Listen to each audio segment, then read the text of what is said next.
ముంతా తుఫాన్ ఎంతో మందికి తీరని నష్టాన్ని కలగజేస్తే ఉప్పాడలో మాత్రం కొందరికి కనక వర్షాన్ని కురిపిస్తోంది.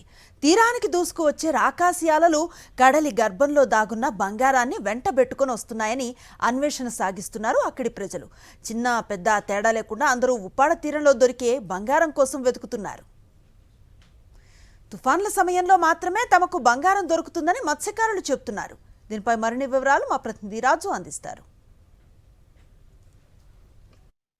బంగాళాఖాతంలో తుఫాన్లు వాయుగుండాలు ఏర్పడ్డాయనే విషయం తెలిస్తే చాలు ఉప్పాడ ప్రజలంతా కూడా భయంతో వణికిపోతారు. ప్రాణాల అరచేతిలో పెట్టుకుని తమ పిల్లా పాపలతో కలిసి సురక్షిత ప్రాంతాలకు తరలి వెళ్తారు. అయితే తుఫాన్లు గాని వాయుగుండాలు గాని తీరాలు దాటిన తర్వాత ఉప్పాడ ప్రజలు చేతితో దువ్వను పట్టుకుని ఒక అన్వేషణ సాగిస్తారు. ప్రస్తుతం నేను ఉప్పాడలో తీరంలో ఉన్నాను. మాయపట్నం ఉప్పాడ మధ్య ఇక్కడ ఉన్నటువంటి ప్రజలంతా కూడా చేతులతో దువ్వను పట్టుకుని బంగారం కోసం అన్వేషణ సాగిస్తున్నారు. వినడానికి కాస్త ఆశ్చర్యంగా ఉన్నా ఇది ఖచ్చితంగా నమ్మాల్సినటువంటి నిజమే.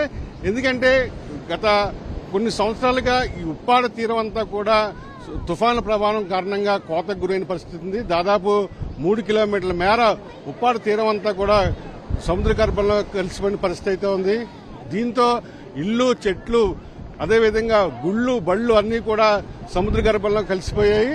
అయితే ఎవరైతే ఇళ్లలో బంగారం దాచుకున్నారో ఆ బంగారం అంతా కూడా కాలగర్భంలో కలిసిపోయిన తర్వాత క్రమక్రమంగా రజని కింద మారి ఆ తుఫాను సమయంలో వచ్చే రాకాశ కెరటాలకి దాటికి అవంతా కూడా ఇక్కడ కొట్టుకొస్తాయి.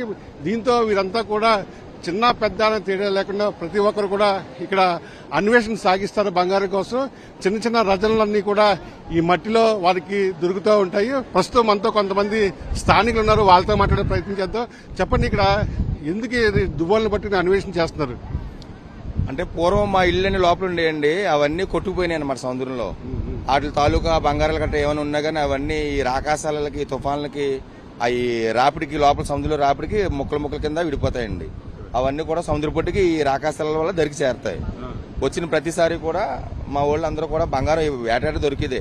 ప్రతి సంవత్సరం 4-5 తుఫాన్లు మాకు మామూలే. ప్రతి తుఫాన్కి కూడా ప్రతి ఒక్కరికి కూడా బంగారం ఉంగరాలు చెవులీలు చిన్న శతమానాలు చిన్న ముక్కలు కూడా. ఇప్పుడైతే నిన్న మొన్న అయితే పెద్ద పెద్దవి దొరికినాయి. మీరు వేళ వచ్చారు కదా, అందుకని మీరు చిన్న చూసినట్టున్నారు వేళ ఈ సైజు ముక్కలండి. అవి కూడా గోల్డ్ రేట్ ఇంకా పెరిగింది కాబట్టి ఇంకా జనాలు కూడా ఇంకా ఎక్కువ వస్తారు.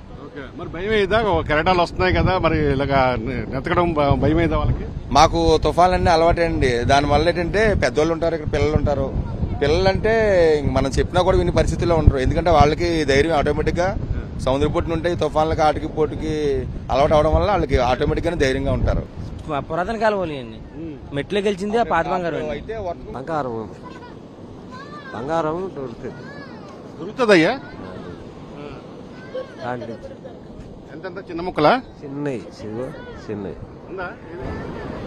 మనకి ఇక్కడ ఈయన అన్వేషణ చేస్తుంటే చిన్న చిన్న రజనలు బంగారు రజనలు దొరికాయి. 3-4 రజనలు చాలా భద్రంగా చేతిలో పెట్టుకుని మిగిలిన బంగారం దొరుకుతుందని చెప్పి చాలా జాగ్రత్తగా అన్వేషణ చేస్తున్నాడు.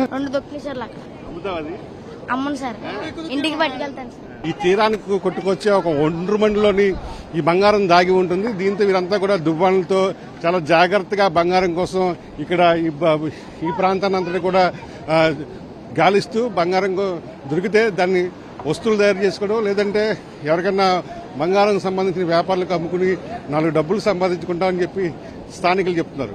విడియల్ శ్రీనివాస్తో కలిసి కరస్పాండెంట్ రాజు, సాక్షి టీవీ, ఉప్పాడ నుండి.